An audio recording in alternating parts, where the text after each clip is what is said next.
मेरे प्रिय छात्र एवं छात्राओं,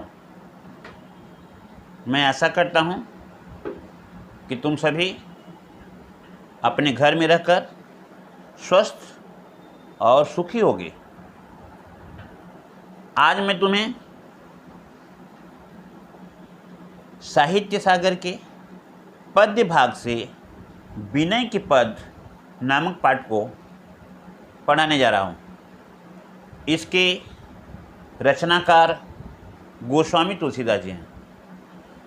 पद्य को पढ़ाने से पहले मैं तुम्हें तुलसीदास जी के विषय में संक्षिप्त परिचय देना चाहता हूँ। जरा ध्यान देना। तुलसीदास जी रामाश्रयी शाखा के सर्वश्रेष्ठ कवि एवं संत थे। इनके जन्म तिथि और जन्म स्थान के विषय में लोगों में मतभेद था। सामान्यतः इनका जन्म सन 1532 ईस्वी में हुआ था, लेकिन कुछ विद्वान इनका जन्म तिथि सन 1497 ईस्वी श्रावण शुक्ला सप्तमी को मानते हैं। इसी तरह से तुलसीदास जी के जन्म के विषय में भी लोगों के भिन्न भिन्न मत हैं, लेकिन उनमें से दो मत ज़्यादा हैं। कुछ लोग तुलसीदास जी का जन्म उत्तर प्रदेश के बांदा जिले के राजापुर नामक गांव में मानते हैं, जबकि अन्य लोग उनका जन्म एटा जिला में शोरो नामक स्थान पे मानते हैं। एक किंवदंती के अनुसार जब तुलसीदास जी का जन्म हुआ था तो इनके मुख में पूरे दांत थे। जन्म के समय ही इन्होंने राम नाम का उच्चारण किया, इसलिए जन्म के समय या हम कह सकते हैं बाल्यकाल का इनका नाम राम बोला पड़ा। तुलसीदास जी के पिता का नाम आत्माराम दुबे था और माता का नाम हुलसी था। कहा जाता है तुलसीदास जी का जब जन्म हुआ था तो अभूत मूल नक्षत्र था। अभूत मूल नक्षत्र में जन्म लेने के कारण इनके पिताजी इनका त्याग कर दिए।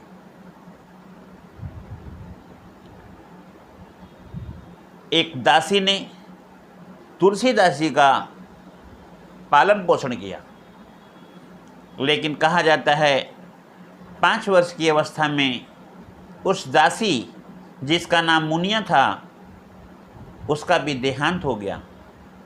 अब बालक तुलसी अकेले पड़ गए, अनाथ हो गए।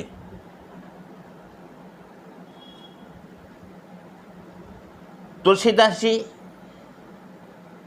भीख मांग करके अपना जीवन यापन करते थे।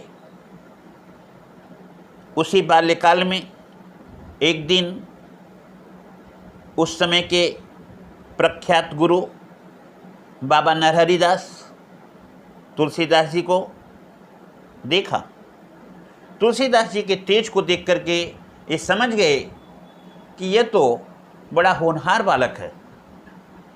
बाबा नरहरि दास ने बालक तुलसी को अपने घर ले गए और उनको शिक्षा दीक्षा दिए। 16 वर्ष की अवस्था में तुलसीदास जी का विवाह दीन बंधु पाठक की कन्या रत्नावली के साथ करा दिया गया। रत्नावली जैसा नाम है वैसा ही गुण और वैसा ही स्वरूप था। वह अत्यंत तेजस्वी और मधुरभाषी थी, जिसके कारण तुलसीदास जी उसे अति प्रिय लग रहे थे। तुलसीदास जी उस पर इतना ममता रखते थे कि उसे एक पल के लिए भी अपना साथ नहीं छोड़ते थे। बस तुलसीदास जी इतना ही करते थे, अपने जीवन यापन के लिए पूजा पाठ करते थे, उसी में ही उतना उनका समय जाता था। उसके बाद जब भी समय मिलता वह सारा समय अपने पत्नी रत्नावली के साथ व्यतीत करते थे। तुलसीदास जी जितना रत्नावली को चाहते थे, रत्नावली भी उतना ही तुलसीदास जी को चाहती थी। इस तरह हम कह सकते हैं कि पति पत्नी दोनों में बड़ा ही मधुर और अति प्रेम था। एक दिन की बात है,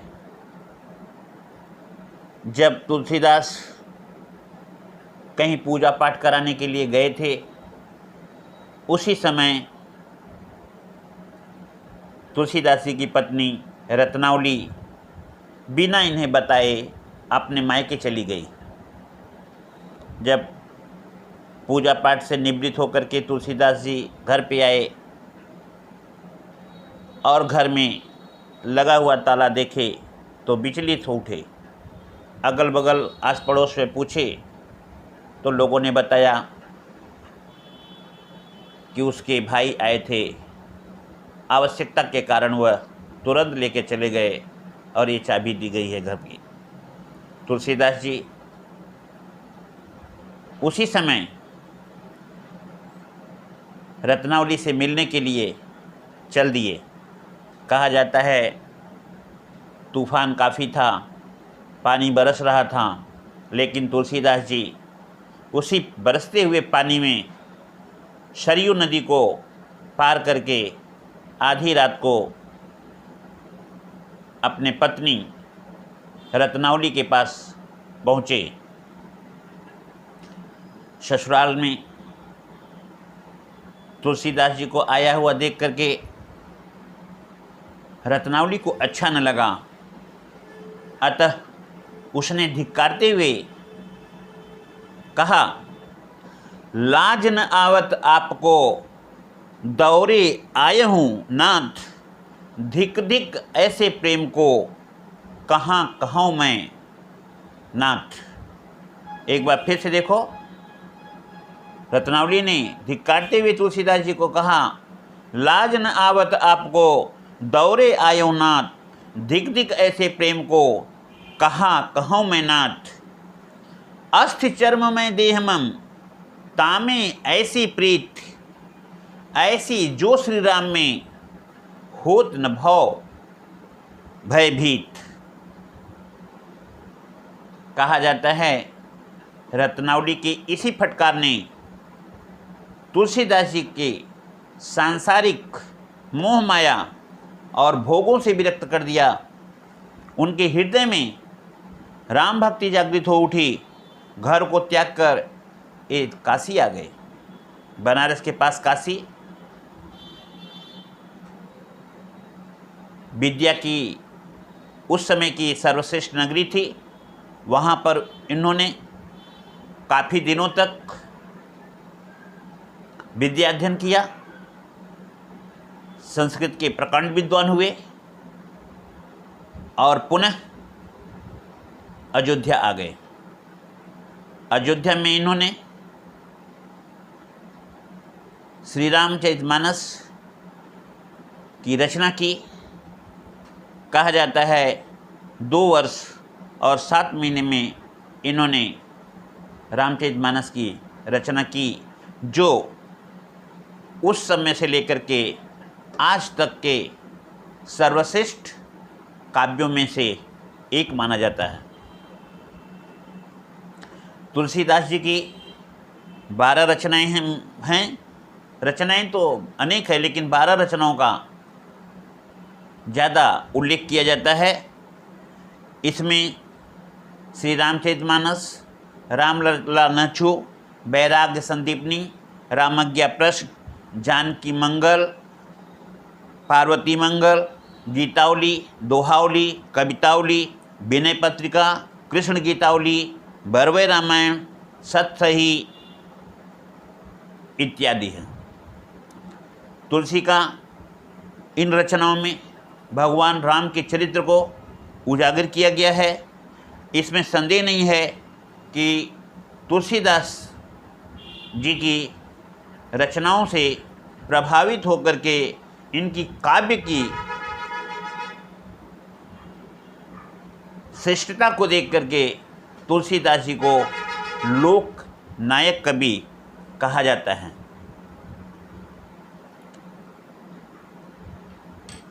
साथ ही साथ तुलसीदास जी को कवियों में श्रेष्ठ माना जाता है। वह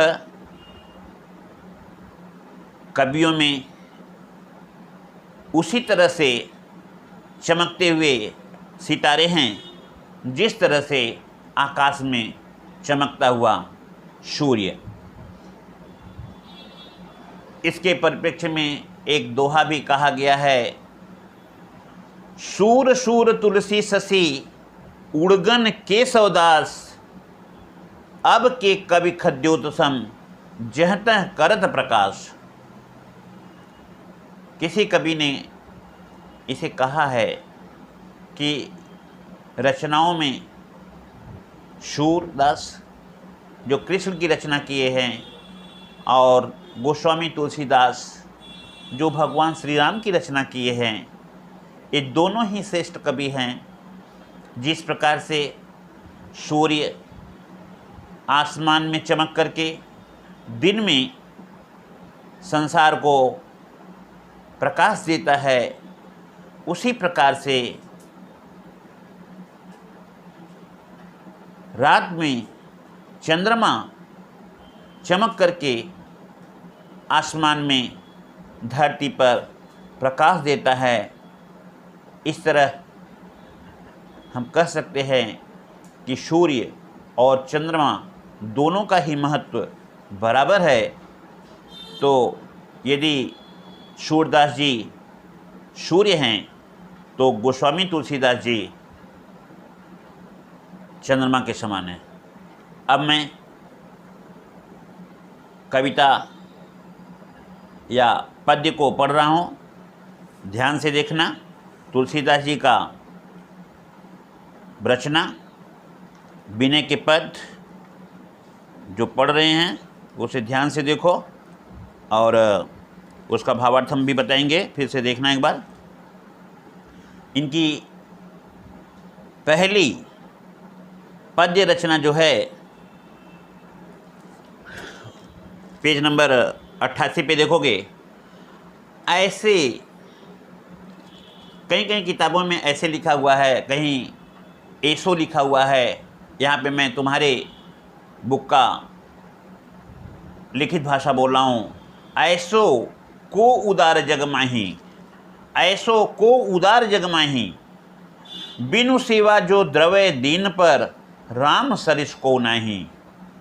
जो गति जोग विराग जतन कर नहीं पावहि मुनि ज्ञानी, सो गति देत जीध सबरी कहो प्रभु न बहुत जिय जानी। आगे की लाइन देखोगे, जो संपत्ति 10 शीश अरब कर रावण शिव पहलिन्ही, जो संपदा विभीषण,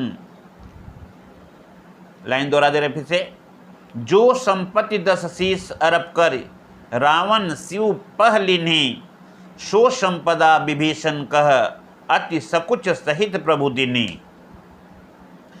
तुलसीदास सब भांति सकल सुख जो चाहस मन मेरो, तो भजुराम काम सब पूरन कर कृपा निधि तेरो।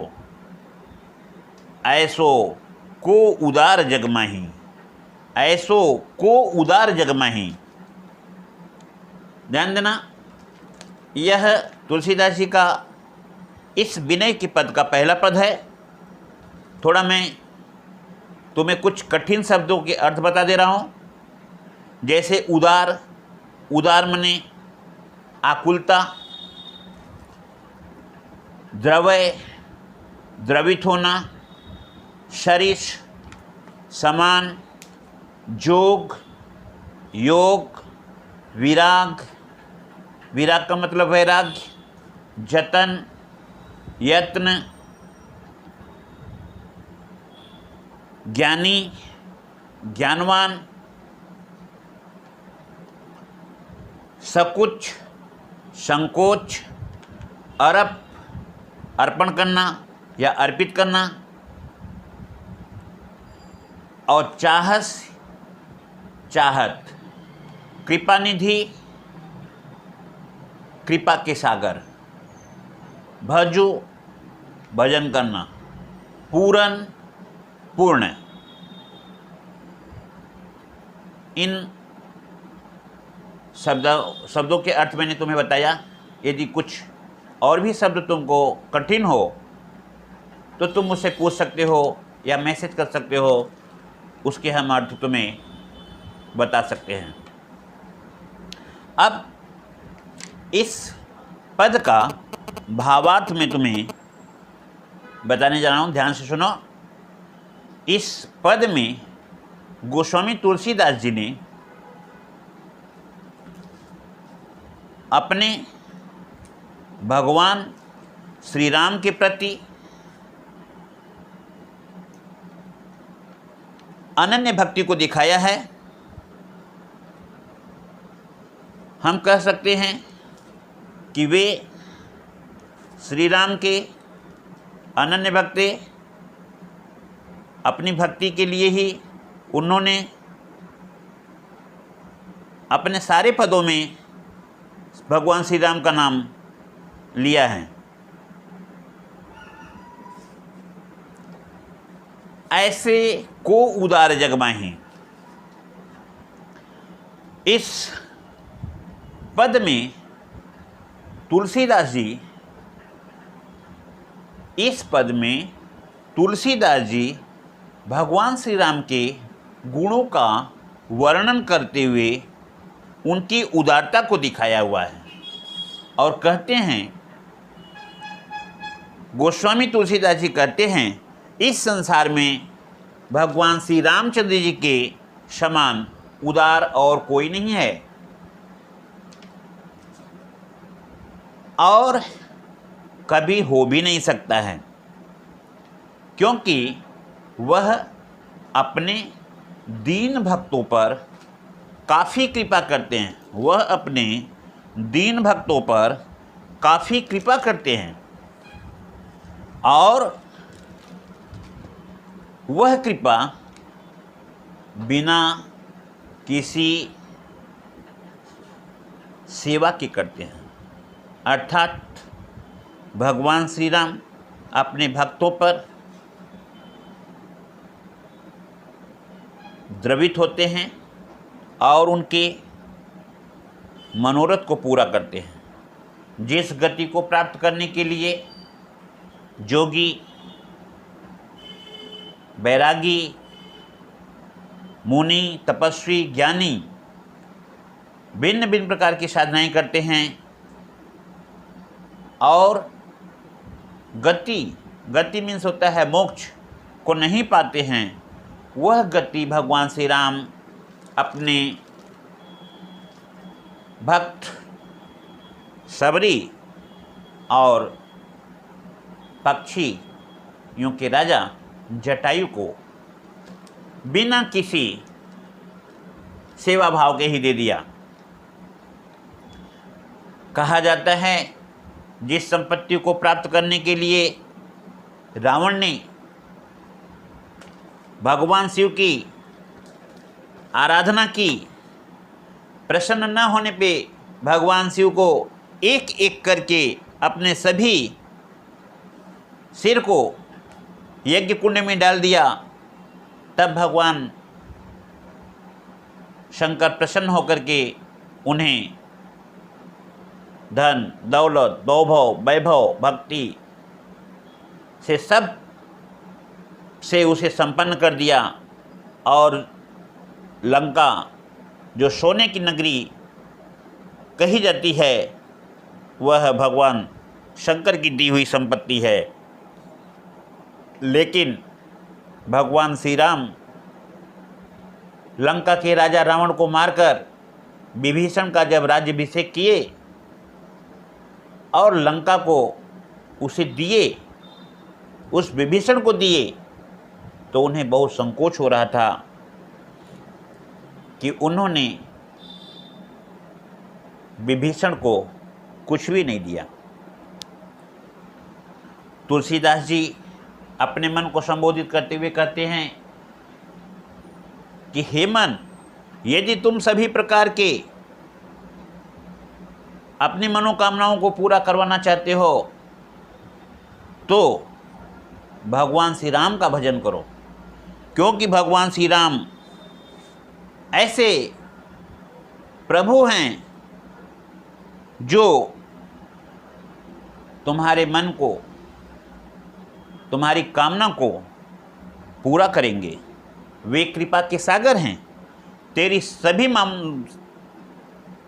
सभी मनोकामनाओं को पूर्ण कर देंगे, ऐसा मेरा मत है। यह तुलसीदास जी ने अपने मन को संबोधित करते हुए कहा। आशा करता हूँ कि इस पद को पढ़कर और इसके भाव को सुनकर तुम लोगों को भी इसके भावार्थ समझ में आए होंगे। अब मैं दूसरे पद की तरफ आगे बढ़ता हूँ। मैं पद्य पढ़ रहा हूँ, ध्यान से देखो, फिर उसका भावार्थ बताता हूँ।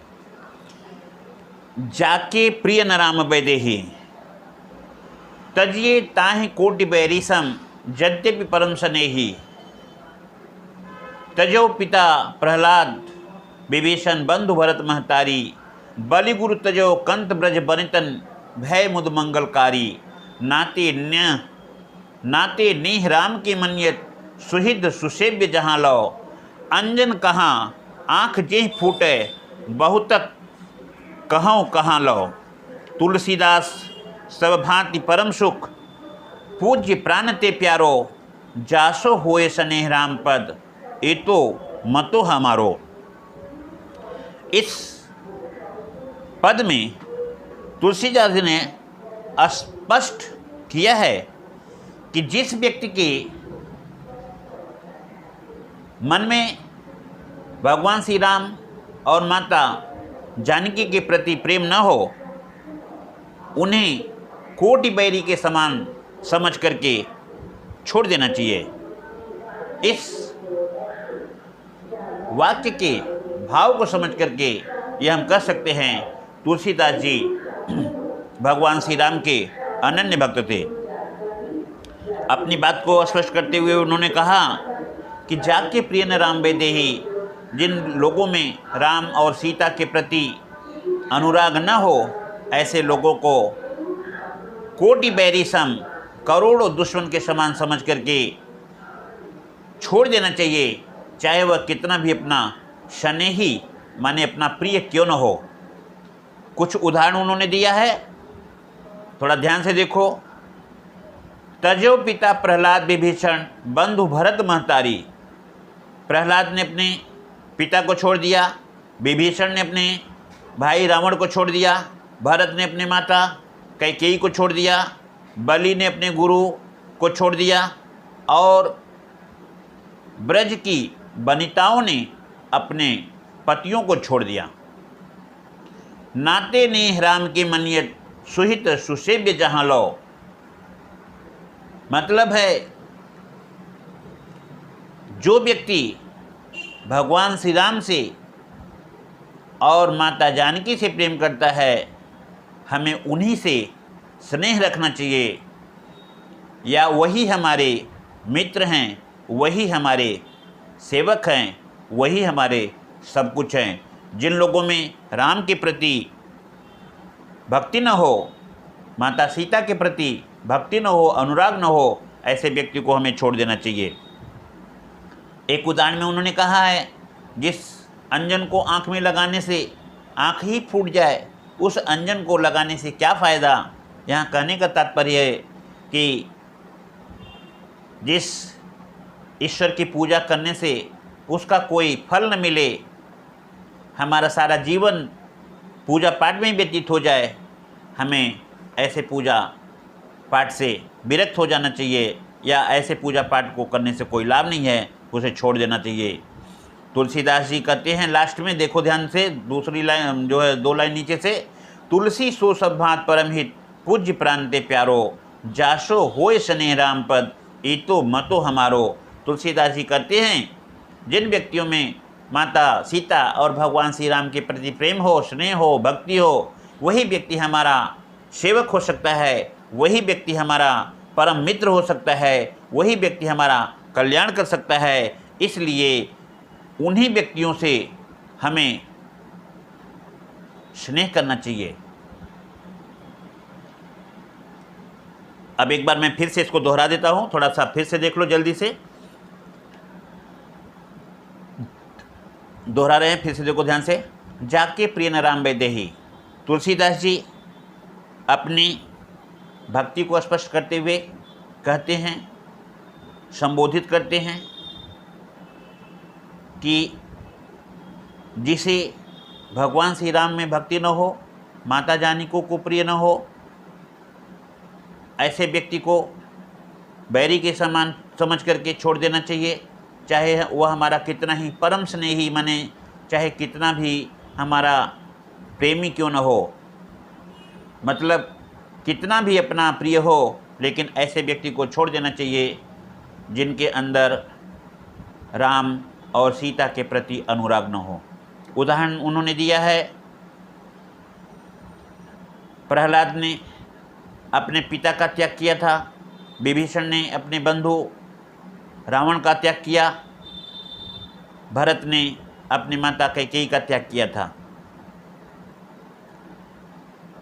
बलि ने अपने गुरु का त्याग किया, और ब्रज की वनिताओं ने, ब्रज की स्त्रियों ने अपने पतियों का त्याग किया था। तुलसीदास जी कहते हैं जिस व्यक्ति में या जो व्यक्ति राम में स्नेह रखता हो, वही व्यक्ति हमारा मित्र हो सकता है, वही हमारा सेवक हो सकता है, या भक्त हो सकता है, या हितैषी हो सकता है। उन्होंने कहा जिस अंजन को लगाने से आँख फूट जाए, ऐसे अंजन को आँख में नहीं लगाना चाहिए। जिस देवता की पूजा करने से हमें उसका कोई फल न मिले, ऐसे देवी देवता की पूजा भी नहीं करनी चाहिए। यह तुलसीदास जी कहते हैं, यह मेरा मत है, क्योंकि जो राम का प्रेमी है, जो राम से अनुराग रखता है, वही मेरा या मुझसे अनुराग करता है और सारी दुनिया से अनुराग करता है। थोड़ा सा संक्षेप में मैं इसमें कुछ कठिन शब्द हैं, मैं उन कठिन शब्दों को तुम्हें बताने जा रहा हूँ। जैसे कोटि माने करोड़ों, तज्जो माने छोड़ दिया, ब्रजबंता माने ब्रज की गोपियाँ, रामपद माने राम के चरणों में, बैरी माने दुश्मन, कंत माने पति, मनियत माने स्वीकार करना, परमहित माने सबसे बड़ा हित ऐसी, ये तो माने ऐसा, मत तो माने मत। मुझे लग रहा है कि तुम इस पर ध्यान दोगे। आशा करता हूँ कि मेरे इस पद को पढ़ाने के बाद तुम्हें स्पष्ट रूप से समझ में आ गया होगा, और यदि कोई कठिनाई हुई इसमें तो तुम पुनः मैसेज करके पूछ सकते हो।